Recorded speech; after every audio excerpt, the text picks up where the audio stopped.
आ गए। शर्म तो आ नहीं रही होगी, एग्ज़ाम के एक दिन पहले खोल के बैठे हो कि फ्रेंच रेवोल्यूशन क्या होता है। खैर अब आ ही गए हो तो मेरी जिम्मेदारी बनती है कि तुम्हारे बुद्धि में भरूं कि क्या होता है फ्रेंच रेवोल्यूशन। चलो ठीक है, ये सारी बातें एक साइड रखते हैं और शुरू करते हैं बिना कोई देरी करे। चल झूठा। तो पहली बात, फ्रेंच रेवोल्यूशन को हम हिंदी में फ्रांसीसी क्रांति कहते हैं।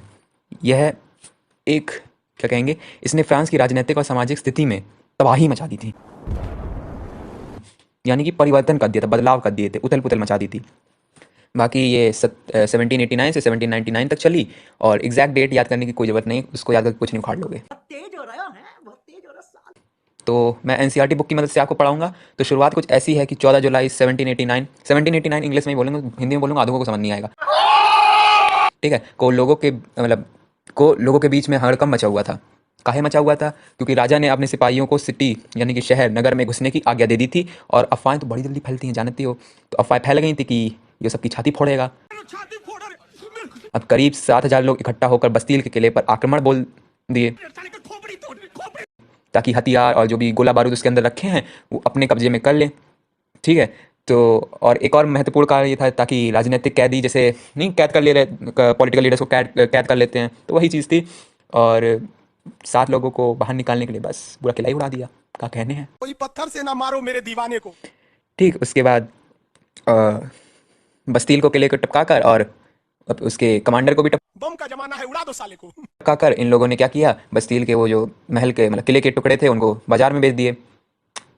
मीट है क्या यार जो बाजार में बेच दिए। और यही शुरुआत थी फ्रांसीसी क्रांति की। अगर पूछ दिया जाए कि क्या शुरुआत थी, तो ये भी लिख सकते हो, एक आंसर ये भी बनेगा कि यही शुरुआत थी फ्रांसीसी क्रांति की। और आपकी मदद के लिए मैं वीडियो के आखिर में एक प्रश्नों की सूची रख दूंगा, मतलब आप उसका स्क्रीनशॉट ले लीजिएगा जो आपकी मदद करेगा। तो अब आ जाते हैं कि फ्रांस की उस समय 18वीं सदी के अंत में स्थितियाँ क्या थी, ठीक है। तो सन 1774 में लुइस 16 फ्रांस की राजगद्दी पर आसीन हुआ, या कह सकते हैं कि वो राजा बन गया। यह बर्बन फैमिली से बिलोंग करता था, और 20 साल में इसने अपनी बर्बादी कर दी, मतलब ऑस्ट्रिया की राजकुमारी मैरी एंटोइनेटी से शादी कर ली। और फिर उसके बाद क्या हुआ कि जब ये गद्दी पर बैठा तो इसने सोचा कि अपना बैंक बैलेंस चेक किया जाए। बैंक खोला, उसमें शून्य दिखाई दिया। शून्य दिखाई देने का कारण क्या था? शून्य का मतलब कि जो राजकोष यानी जो ट्रेजरी थी फ्रांस की, वो पूरी तरह से ड्रेन हो गई थी, खाली हो गई थी। इसके 3 मुख्य कारण है, 4-5 लिख सकते हो, पर 3 मुख्य कारण है। पहला है आपका लंबे युद्ध, दूसरा है कर टैक्स, वो मैं आपको अभी थोड़ी देर बाद बताऊंगा, और तीसरा है वर्साइलेस का महल। उसका जो कोड था उस असाधारण कोड था, मतलब बढ़िया सा था, तो उसकी मेंटेनेंस कॉस्ट में ज्यादा खर्चा हुआ करता था, इसलिए। बाकी बेफिजूल के खर्ची जैसे शान शौकत, और आप कह सकते हैं कि जनसंख्या का बढ़ना भी एक मुख्य कारण था। और अच्छा, इसमें एक अहम शब्द आता है जिसको हम कहते हैं लिवर। अब गधाओं, इसको शरीर का लिवर ना समझ लेना, ठीक है। इसका मतलब है फ्रांस की करेंसी, जैसे हमारी है रुपया, बिहार बोलने वाला था मैं तो अच्छा, जापान की है येन, वैसे ही हम उनकी थी लिवर, ठीक। तो बाकी वही डेट का है, पढ़ लेना। किसान लोग उस समय पूरी जनसंख्या में, मतलब फ्रांस की जो पूरी जनसंख्या थी उसमें 90% लोग किसान हुआ करते थे। चलो ये भी ठीक है, पर अब ये भी नहीं कि वो अमीर हुआ करते थे। इसमें इनमें से कुछ ही ऐसे थे जिनके पास अपनी खुद की जमीन हुआ करती थी, बाकी दूसरे की जमीन पर काम किया करते थे, ठीक है। चलो अब एक और बात समझो, भले ही 90% लोग किसान हुआ करते थे, फिर भी फ्रांस की जो पूरी जमीन थी 100%, उसमें से 60% जो प्रथम और द्वितीय एस्टेट के लोग हुआ करते थे, उनका अधिकार था उस पर। और मतलब फिर 40% बची, कितनी खेती कर पाएंगे, ठीक है। तो एस्टेट के बारे में बताऊं तो प्रथम, द्वितीय और तृतीय एस्टेट हुआ करते थे, यानी कि first, second and third. First estate में आपके क्लर्जी आया करते थे, यानी कि जो चर्च से संबंध लगते थे, ठीक है, जो फादर वाले जानते हो ना। और सेकंड आपके नोबल यानी कि राजा आजा। और थर्ड एस्टेट में हम गरीब, मतलब कि पीजेंट्स हो गए, मतलब पीजेंट्स अपनी समझ रहे हो तो फार्मर्स, ठीक है, स्मॉल मर्चेंट्स, बिजनेसमैन, और कुछ भी जैसे लॉयर हो गया, जो भी है, मतलब क्लर्जी और नॉबल्स को छोड़कर सब इसी में आते थे, भले ही वो अमीर हो पर इसमें आएंगे थर्ड एस्टेट में। अच्छा, अब आई आपकी बात टिप्स और टैल की। टिप्स और टैल की बात करी जाए तो ये टैक्स हुआ करते थे, कर। तो टिप की बात करी जाए, सबसे पहले देखो स्पेलिंग पर ध्यान देना, उच्चारण का कुछ नहीं उखाड़ पाओगे तुम, ठीक है, बस लिख के आ जाइए, उसमें मार्क्स मिल जाएंगे। और टिप की बात है तो टिप के बारे में जानते हैं कि तृतीय एस्टेट से चर्च द्वारा वसूले जाने वाला कर टिप कहलाता था, मतलब कि चर्च इससे वसूलती थी थर्ड एस्टेट से।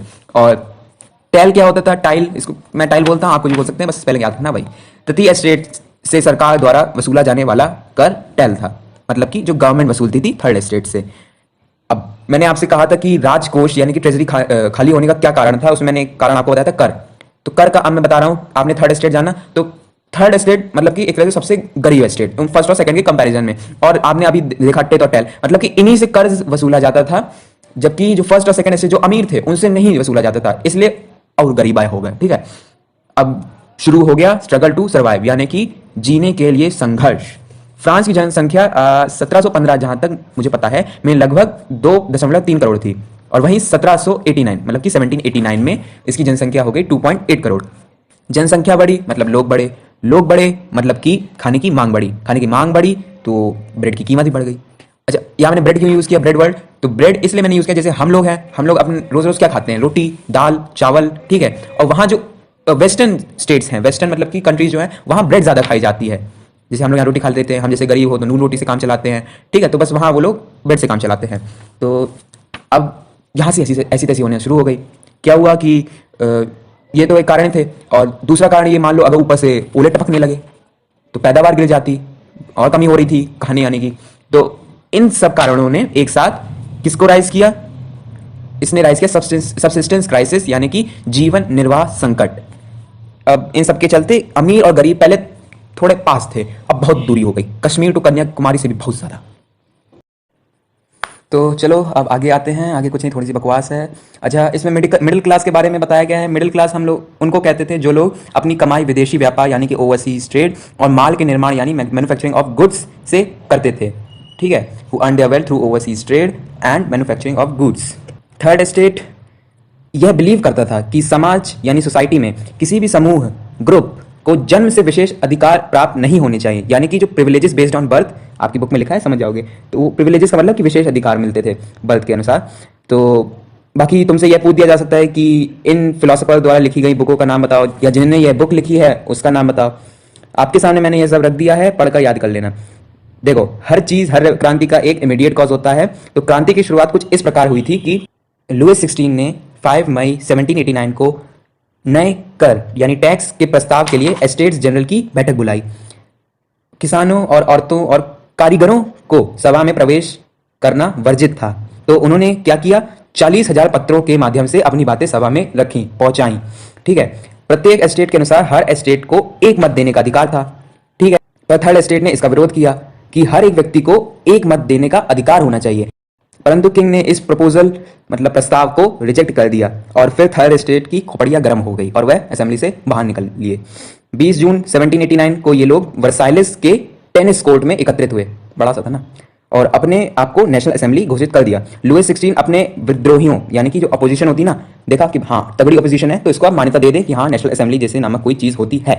तो नेशनल असेंबली को किसने लीड किया था, दो लोग थे, मीरा बियाऊ और अब्बे सियास।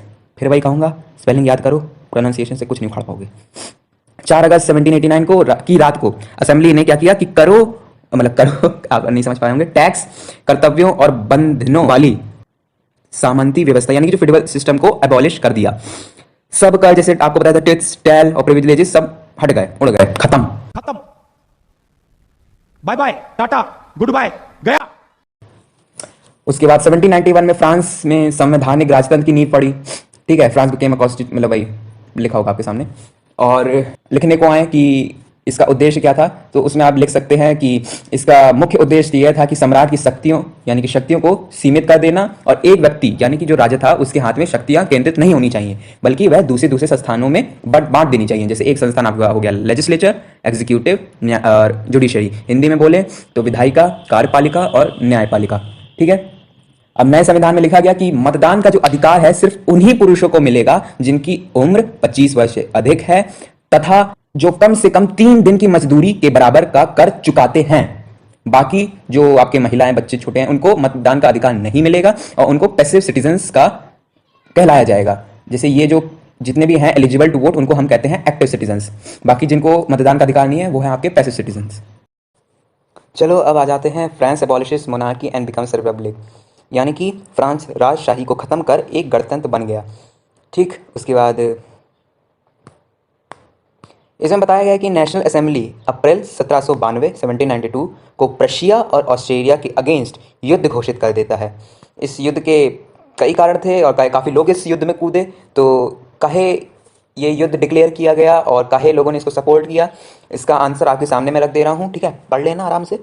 और इन लोगों ने जो एक साथ इस युद्ध के लिए एकजुट हुए थे, काफ़ी गाने भी गाते थे देशभक्ति वाले पेट्रियाटिक सॉन्ग, तो काफ़ी गाने थे, पर इनमें से जो फेमस ज़्यादा हुआ था उसका नाम था मर्साइलेस, जो रॉजर डी एस्ले द्वारा रचित किया गया था।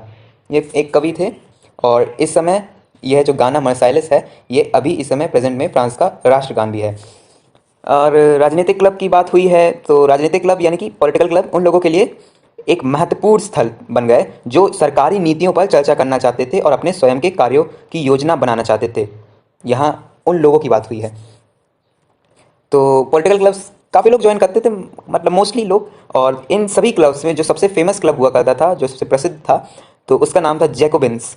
महिलाएं भी अपना क्लब बनाती थीं। और जैकोबिन्स के बारे में अक्सर प्रश्न आता है तो ध्यान से ये बात सुनना कि जैकोबिन्स मुख्य रूप से समाज के कम समृद्ध वर्गों से संबंधित थे, यानी कि less prosperous sections of society, जो मतलब ज़्यादा डेवलप नहीं है, ज़्यादा संपन्न नहीं है, थोड़ा गरीब हैं वही। एग्जाम्पल अगर आपको उदाहरण के रूप में मैं दूं तो जैसे दुकानदार हो गया और आपके आर्टिजन्स जैसे शू मेकर्स, पेस्ट्री मेकर्स और भी फलाना फलाना, ठीक है। तो उसके बाद अच्छा, अब कोई भी क्लब हो, कोई भी ग्रुप हो, तो उसका एक गब्बर यानी मुखिया तो होता ही है। तो इनके मुखिया का नाम था मैक्सिमिलियन रॉबेस्पियर। अच्छा, अगर आपसे जैकोबिन्स का पहनावा पूछ दिया जाए तो लिख दीजिएगा कि यह long stripe trouser similar to dock workers और लाल टोपी पहनते थे, और कुछ नहीं, बस दो ही चीज़ पहनते थे। चड्डी बनियान शर्ट जूते लिख कर आ गए तो फिर टीचर जूते फेंक कर मारेगा, ठीक है। और ये लाइन भी याद कर लो कि these Jacobins came to be known as the sans culottes, literally meaning those who without knee breeches, ठीक है। याद कर लियो, समझ जाओगे का है। और बाकी 10 अगस्त की सुबह ट्यूलरीज के महल पर धावा बोल दिया गया इन लोगों द्वारा, और इसके बाद से सभी आदमी जो 21 साल के ऊपर थे, मतलब 21 साल की उम्र से ज़्यादा थे, भले ही अमीर हो गरीबाय हो, हर किसी को वोट देने का अधिकार मिल गया। न्यूली इलेक्टेड असेंबली को हम कन्वेक्शन बोलते थे, जिसने 21 सितंबर 1792 92 को मोनार्की ख़त्म कर दी और फ्रांस को गणतंत्र घोषित किया। फिर लुई 16 को 21 जनवरी 1793 को सबके सामने टपका दिया गया, क्योंकि उसके ऊपर ट्रीजन यानी राजद्रोह का आरोप लगाया गया था। जहाँ टपकाया था उसका नाम भी याद कर लो, मतलब जिस जगह, place de la Concorde, okay. Pronunciation पे मत जाना।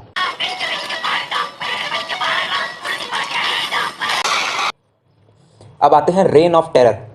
इससे एक बहुत अच्छा प्रश्न बनता है और उसका एक बहुत अच्छा आंसर भी बनता है, ठीक है। तो इस पूरे पैराग्राफ को रट लेना। तो बाकी यही है कि 1793 से 1794 का जो पीरियड था उसको हम रेन ऑफ टेरर कहते थे, क्योंकि रॉबेस्पियर ने इस पूरे पीरियड के दौरान एक बहुत ही भयंकर पॉलिसी फॉलो की थी, जिसमें सीवर कंट्रोल था और पनिशमेंट थी। वो जिनको भी अपने गणतंत्र की तरफ एनिमी के रूप में देखता था, यानी कि गणतंत्र के खिलाफ जिन लोगों को देखता था, उनको टपका देता था, ठीक है। और बस यही है, याद कर लेना। जिलोटिन एक ऐसा डिवाइस होता था जिसमें 2 खंबे होते थे और एक बस ब्लेड होता था, और कुछ नहीं। इतने में आदमी खत्म। बस आदमी को लिटा दो, मुंडी रख दो, फिर मुंडी हाथ में ले लो। चलो अब आ जाते हैं डायरेक्टरी रूल्स फ्रांस। तो इसमें से अगर प्रश्न आएगा तो ये पूछा जा सकता है कि डायरेक्टरी क्या थी। तो उत्तर ये होगा कि directory was an executive made up of 5 members.